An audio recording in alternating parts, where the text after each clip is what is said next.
Hello students, आप सभी का अकाउंटेंसी की क्लास में स्वागत है। पिछले पार्ट में हमने meaning of share and meaning of share capital के बारे में डिस्कस कर लिया था।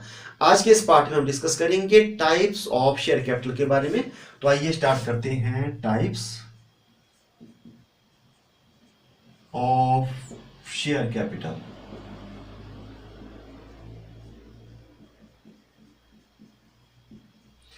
तो सबसे पहले हम इसका डायग्राम बनाते हैं। तो टॉप में जो शेयर कैपिटल होती है वो होती है ऑथोराइज्ड कैपिटल।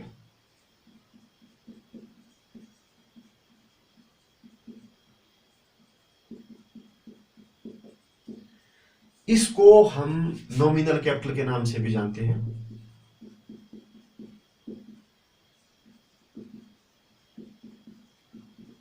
या इसको हम रजिस्टर्ड कैपिटल के नाम से भी जानते हैं।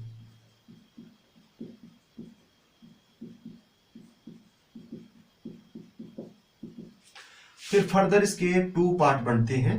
फर्स्ट बनता है इशूड कैपिटल,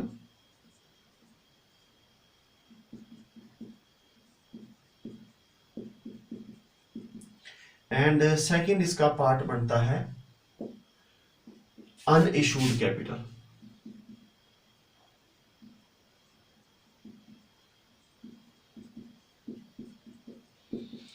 इशूड कैपिटल के फर्दर पार्ट बनते हैं। फर्स्ट बन जाता है सब्सक्राइब्ड कैपिटल,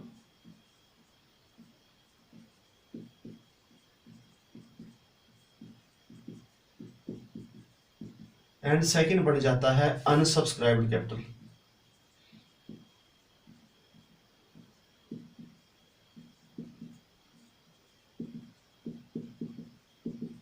सब्सक्राइब्ड कैपिटल के फर्दर टू पार्ट बनते हैं। फर्स्ट बन जाता है called up capital,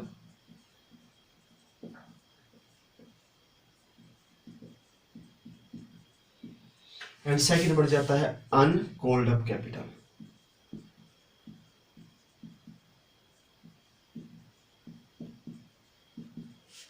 called up capital के फर्दर टू पार्ट बनते हैं। एक बनता है पेड अप कैपिटल,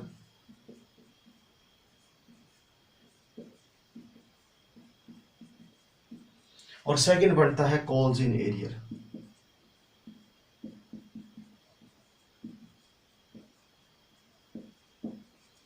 और अब जो अनकॉल्ड अप कैपिटल है उसके भी टू पार्ट बनते हैं।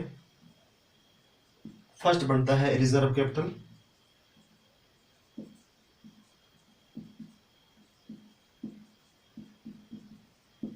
एंड सेकंड बनता है अनरिजर्व्ड कैपिटल।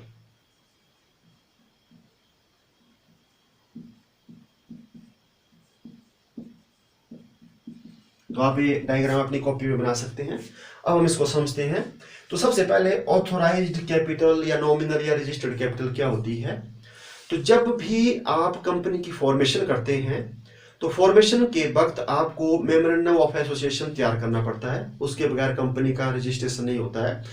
तो उसमें एक कैपिटल क्लॉज होती है और उस कैपिटल क्लॉज में लिखा जाता है पूंजी के बारे में कि आप कितनी पूंजी से कंपनी को रजिस्टर कर रहे हैं। तो जिसका उल्लेख मेमोरेंडम ऑफ एसोसिएशन के कैपिटल क्लॉज में हो उस कैपिटल को बोलते हैं हम ऑथोराइज्ड कैपिटल। तो ऑथोराइज्ड कैपिटल क्या होती है? ये होती है सोर्स फ्यूचर रिक्वायरमेंट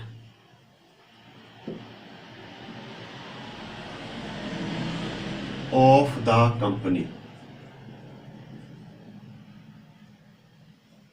मतलब फ्यूचर में, भविष्य में कंपनी को कितनी पूंजी की आवश्यकता हो सकती है उसको बताती है ऑथोराइज्ड कैपिटल।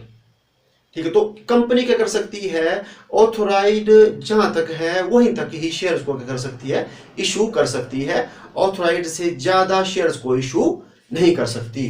तो आपको ये बताया। तो ऑथोराइज्ड कैपिटल क्या होती है? Source future requirements of the company, कि कंपनी को भविष्य में कितनी पूंजी की आवश्यकता हो सकती है तो उसको बताती है ऑथोराइज्ड कैपिटल, और जितने से कंपनी रजिस्टर्ड होती है। तो हम अब एग्जांपल ले लेते हैं और उस एग्जांपल के हिसाब से मैं आपको सारी की सारी कैपिटलों को करूंगा, बताऊंगा। तो हमने ऐसा एग्जांपल ले लिया कि ₹3 लाख, ये है हमारी शेयर कैपिटल, कौन सी? ऑथोराइज्ड।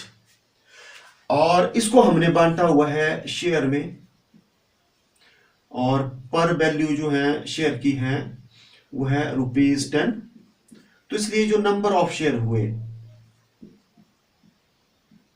वो हो गई, जब इसको इससे डिवाइड करेंगे तो 30,000 शेयर।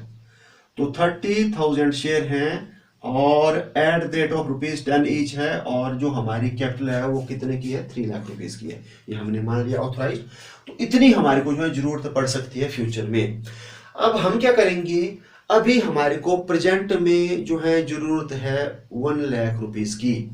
तो हम क्या करेंगे, हम कितनी जो है कैपिटल मंगवाएंगे 1 लाख की। तो इसका मतलब हम कितने शेयर इशू करेंगे, 10,000। तो मैं यहाँ लिख देता हूं, हमने इशू किए 10,000 शेयर और at the rate of 10 each, और फिर उस हिसाब से हमारे को कितना मिलना है, ₹1 लाख। तो ये होगी इशूड। तो इशूड क्या होती है, ऑथोराइज्ड का वो भाग, जो अधिकृत पूंजी है उसका वो भाग जो जनता को बेचने के लिए पेश किया जाता है। तो यहां लिख देता हूं मैं, ये बन गई ऑफर्ड टू द पब्लिक। ये जनता को बेचने के लिए क्या किया, पेश किया, उसको बोलते हैं हम इशूड कैपिटल। ठीक है। और ये जो इशूड कैपिटल है ये क्या बताती है, shows present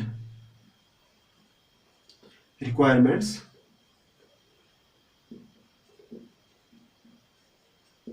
of the company.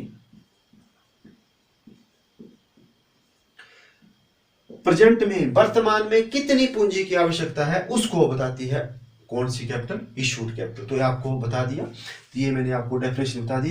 तो इशूड क्या होती है, ऑथराइज्ड का वो भाग जो जनता के लिए ऑफर किया जाता है, ऑफर टू द पब्लिक। और ये अनइशूड क्या हो गया, ये हो गया नॉट, फिर आगे ये आ जाएगा ऑफर टू द पब्लिक, जो जनता को बेचने के लिए पेश नहीं किया गया उसको बोलते हैं not offered to the public. तो इसको बोलते हैं हम, क्या बोलते हैं इसको, अनइशूड कैपिटल। तो देखो हम 10,000 जो है क्या कर रहे हैं, इशू कर रहे हैं। तो हमारे पास है कितने, 30। तो 30 में जो अनइशूड है वो कितने बच गए, 20,000 शेयर, और at the rate of 10 each. और जो पूंजी है वो हमारे पास है 2 लाख रुपीज की, जो हमने पब्लिक से नहीं मांगी, ऑफर नहीं की। तो आपको ये अंडरस्टैंड हो गया होगा।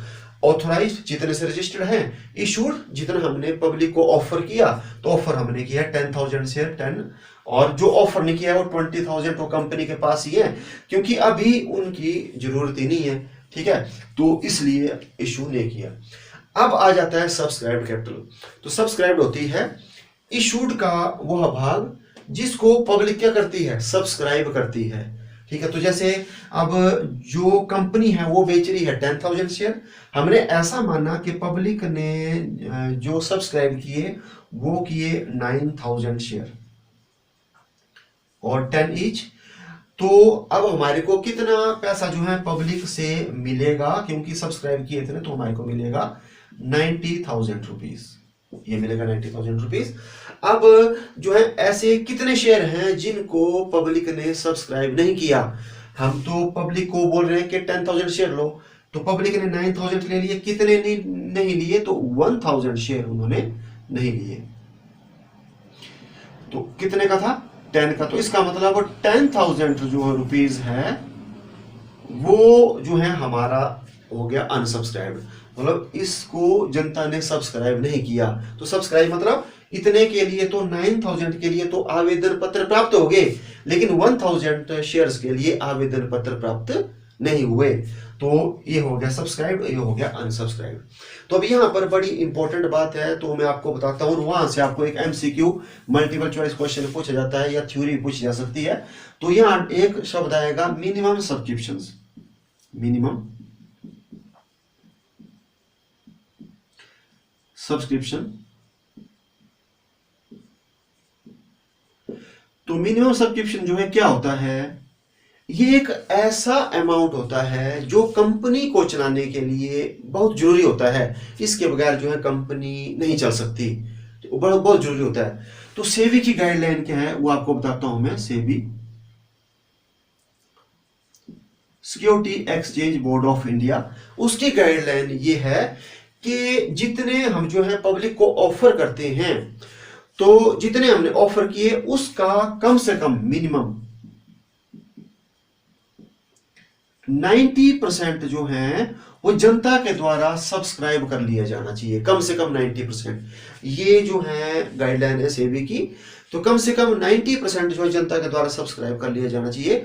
अगर जनता जो है 90% से कम सब्सक्राइब करती है, जैसे हमारे पास आ गए 85% या 89 आ गया या 70% आ गया, तो उस दशा में हम क्या करेंगे, जो शेयर है उसको अलॉट नहीं करेंगे, मतलब हम शेयर जो है पब्लिक को नहीं देंगे। तो कब मतलब हम जो है शेयर्स अलॉट करेंगे, जब कम से कम 90% मिल जाए, और ज्यादा से ज्यादा 100 भी हो सकता है, ऐसा जरूरी नहीं है भाई जैसे जो है 90 ही होना चाहिए, वो तो कम से कम है 90%। 91 मिल गया, 93 मिल गया, तो वो हम जो है उनको अलॉट कर देंगे, लेकिन 90 से कम है तो उनको हम नहीं करेंगे। तो वो कैसे निकलेगा, तो वो निकलेगा जितने हमने शेयर इशू किए हुए हैं। जैसे हमने पब्लिक को शेयर इशू किए हैं 10,000, तो 10,000 का 90% कितना हुआ, 9,000। तो यहाँ पर कितने आए, 9,000। तो इसका मतलब हम क्या करेंगे, उनको शेयर इशू कर देंगे।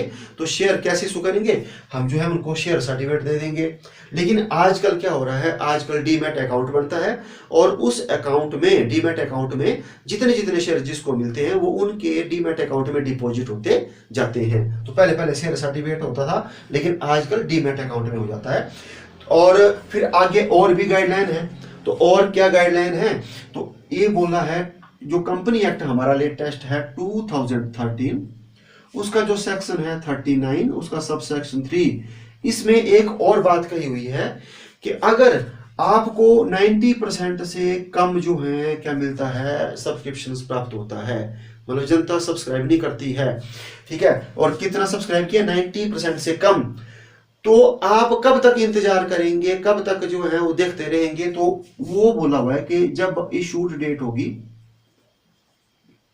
जैसे हमने इशू किया तो उसके विद इन 30 डेज, 30 दिनों तक हम जो है अपने शेयर्स को कर सकते हैं, बेच सकते हैं। जैसे आज फर्स्ट को हमने इशू किया, तो 30 को क्या हो जाएगा, जो हमारा इशू है उसको हम क्लोज कर देंगे। फिर देखेंगे हम 30 दिनों के बाद हमारे पास कितना मिला, और हमारे पास मिला जैसे 85%, ठीक है। तो हम क्या करेंगे, फिर शेयर अलॉट नहीं करेंगे। फिर हमारे को जो उन्होंने आवेदन पत्र के साथ हमारे को कुछ राशि भेजी हुई होगी, वो हमारे को क्या करनी पड़ेगी, रिफंड, वो पैसा वापिस करना पड़ेगा, और हम उस पैसे को कर देंगे, वापिस कर देंगे। तो रिफंड करने के लिए कितने दिन मिलेंगे, तो 30 दिन तो हो गए देखने के लिए कि कितना पैसा हमारे पास आया, कितना जनता ने लिया, और उसके बाद नेक्स्ट 30 दिनों के बाद नेक्स्ट 15 डेज में, 15 दिनों के अंदर अंदर हमारे को पैसा वापिस करना पड़ेगा। अगर हम विद इन 15 डेज रिफंड नहीं करते हैं, अगर हम लेट हो गए, जैसे नेक्स्ट 15 दिनों में हमने पैसा उनका वापिस नहीं किया, तो फिर जितने हम डेज लेट होंगे तो विद इंटरेस्ट हमारे को देना पड़ेगा। तो जो इंटरेस्ट है वो होगा 15% पर एनम के हिसाब से। तो वार्षिक जो है ये दर बता दी 15%। तो हम देखेंगे कितने डेज जो है लेट हुए, तो उतने डेज डिवाइड बाय 365, और जो रेट है वो कितनी चलेगी, 15%। तो ये आपको क्या कर दिया, इसके बारे में बताया। तो यहां से भी आपको क्वेश्चन जो है पढ़ सकते हैं। अब अगला स्टेप जो है तभी चलेगा जब हमारे को मिनिमम 90% या 90 से ज्यादा जो है सब्सक्रिप्शन मिली हुई है। लेकिन हम तो अभी आगे चलेंगे, तो आगे हम चलते हैं कि हमारे को 90% जो है वो मिल गया, ठीक है, तो हमने यहाँ लिख दिया। अब हम क्या करेंगे, अब हम कोल्ड अप करेंगे। क्या करेंगे, कोल्ड अप। अब हम उनसे पैसा मांगेंगे, ठीक है, अगला, क्योंकि उन्होंने तो कुछ पैसा हमारे को दिया होगा एप्लीकेशन के साथ। तो हम यहाँ लिखते हैं कि जो शेयर की वैल्यू है, इसको मैं थोड़ा मिटा लेता हूँ यहाँ।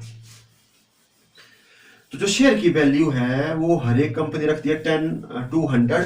तो हमने कितनी की रखी हुई है शेयर की वैल्यू, वो रखी है हमने ₹10 की। तो 10 जो है कंपनी इकट्ठा नहीं मांगती है, हमने ऐसा मानना कि एप्लीकेशन के साथ जो है कंपनी ने कितना जैसे मंगवाया था, ₹3, ठीक है, वो तो एप्लीकेशन के साथ आ गया था। अब कंपनी को कितने की जरूरत है, तो कंपनी को ये जो 10 रुपए है इसकी रिक्वायरमेंट है पूरी साल। ठीक है, अब 10 में से जो है 3 रुपया तो कंपनी ने पहले मंगवा लिया है। अब कितना रहा है मंगवाने के लिए, अब 7 रुपया जो है रहा हुआ है कंपनी को मंगवाने के लिए। तो 7 में अब क्या करेगी जो कंपनी है, तो कंपनी जैसे जो है कितना मंगवा लेगी, वो मंगवा लेगी जैसे 3 रुपीज और मंगवा लिया उसने। ठीक है, तो 3 और 3 कितने हो गए 6। अब मतलब कितने रहे मंगवाने के लिए 4। तो अब जो कंपनी है उसने कितना कॉल्ड अप किया, उसने कॉल्ड अप किया 6, क्योंकि उसको जरूरत थी कितने की थी 6 की।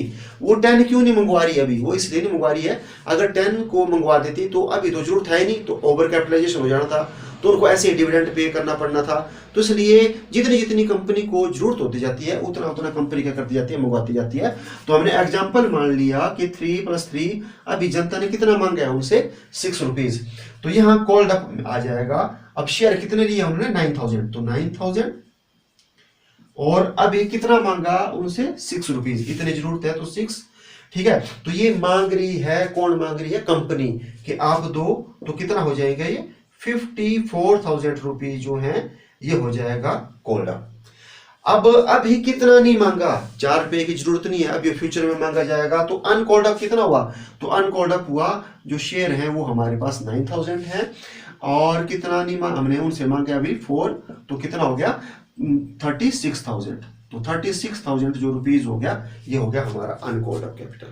ठीक है, तो आपको बता दिया जैसे जितना उन्होंने सब्सक्राइब किया, अब हम कॉल करेंगे तो 10 रुपीज में हमने कॉल कितना किया 6, और 4 जो है हमारे को जरूरत नहीं है तो हम बाद में करेंगे कॉल उसको, तो वो हो गया अनकॉल्ड अप कैपिटल।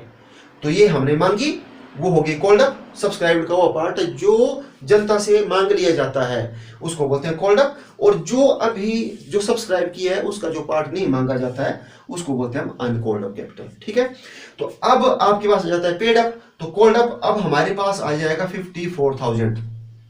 तो इसमें हम ऐसा मानते हैं कि सारे का सारा हमारे को मिलना है 54,000, लेकिन हम ऐसा मानते हैं कि 300 शेयर थे किसी ने लिए हुए, उसने हमारे को 3 रुपीज के हिसाब से जो है पैसा नहीं दिया, तो इसका मतलब 3 3 का कितना हो गया 900। तो 900 रुपीज जो है वो हमारा हो गया कॉल्स इन एरियर जो हमारे को नहीं मिला। तो सारा कितना मिलना था हमारे को 54,000 रुपीज मिलना था। उसमें से कॉल्स इन एरियर क्या हुआ, ये मैंने ऐसे ही एग्जांपल बनाया क्योंकि 300 शेयर्स के ऊपर जो है एक शेयर होल्डर ने 3 रुपए के हिसाब से हमारे को पेमेंट नहीं की, तो पेमेंट नहीं की तो वो हो गया कॉल्स इन एरियर। अब हमारे पास जो है पेड अप कितना हो गया, जितना जनता ने दिया, तो 54,000 में हमारे को सिर्फ 900 नहीं मिला है, बाकी मिल गया, तो 00135। तो हमारा जो पेड अप हो गया, जो जनता ने पेमेंट कर दी 53,100, तो ये हो गई पेड अप कैपिटल और ये हो गया कॉल्स इन एरियर। ठीक है, तो ये आपको मैंने समझा दी। अब आपने यहाँ सुनना, यहाँ पर भी बड़ी इंपॉर्टेंट बातें हैं। तो अनकॉल्ड अप होता है जो हमने अभी नहीं मांगा हुआ है, तो कितना नहीं मांगा हुआ है हमने 4 रुपीज नहीं मांगा हुआ है, तो उसमें भी एक हो जाता है रिजर्व कैपिटल, एक होता है अनरिजर्व कैपिटल। तो कई बार क्या करती है कंपनी, एक स्पेशल रेजुलेशन पास करती है, विशेष प्रस्ताव पारित करती है, उसमें ऐसा माना जाता है कि हम क्या करेंगे, इस 4 रुपए में 4 रुपए हमने लेना है, हम 1 रुपया रख देंगे रिजर्व कैपिटल में और 3 रुपीज हो जाएगा अनरिजर्व, इसको कभी भी मांगा जा सकता है। और जो रिजर्व कैपिटल है, तो रिजर्व कैपिटल क्या हुआ, यहां से भी क्वेश्चन आता है, तो रिजर्व कैपिटल हुआ जो अनकॉल्ड अप कैपिटल। ठीक है, जो अनकॉल्ड कैपिटल है उसका वो भाग, ठीक है, जिसको विशेष प्रस्ताव द्वारा पारित करके क्या किया जाता है, रिजर्व रखा जाता है। और इस पैसे को कब मंगाया जाता है, कंपनी के समापन की दशा में ही, बाइंडिंग अप। जब कंपनी बाइंडिंग अप होती है, जब कंपनी का समापन हो जाता है, तो उस दशा में क्या किया जाता है, इसको मंगवाया जाता है, और किसी भी दशा में इसको नहीं मंगवाया जाता। तो ये जो रखना रिजर्व जो है कैपिटल का रखना, ये कंपलसरी नहीं है। ठीक है, ऐसा नहीं है कि ये रखना है, इसको अगर रखना है तो क्या करना पड़ता है, एक विशेष प्रस्ताव पारित करना पड़ता है। और जब वो विशेष प्रस्ताव पारित होगा तो इस कैपिटल को कब मंगवाया जाता है, जब फर्म जो कंपनी है उसका समापन हो जाता है, उस दशा में इसको मंगवाया जाता है। ठीक है, तो ये आपको इसके बारे में बताया, तो इसके लिए विशेष प्रस्ताव पारित करना पड़ता है।